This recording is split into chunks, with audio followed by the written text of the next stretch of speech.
Hi, I'm Sue, and if you're new here today, welcome. So my green smoothie is made in a NutriBullet. It's my daily pick-me-up. I like to have more veggies, so it's a great way to have extra veggies. I make it with water, so it's super simple to have on hand. Creamy, because I add 2 bananas, and I like a little bit of zing, so I add ginger. So let's get mixing. So we've popped in the pineapple and spinach.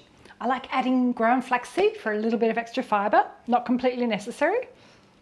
It's about a tablespoon.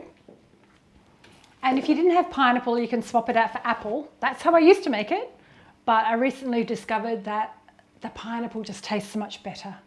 2 bananas. So I add fresh chilled water, and I just add it to the maximum line of the large beaker. That's it. Oh, actually, I forgot the ginger.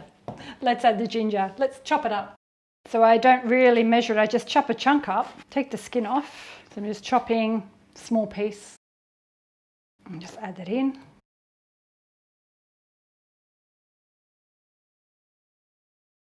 And that's it. And look how delicious that looks. It's super bright. And it makes 2 large glasses. So another tip is if you wanted to make it extra protein enhanced, add beans. I know, it sounds crazy, but if you add like a few tablespoonfuls of beans, like tin beans, lentils, edamame green beans, adds a little bit more texture, but you don't notice the flavour. Anyway, thanks for watching, and I hope you liked my green smoothie. Give me the thumbs up if you liked it.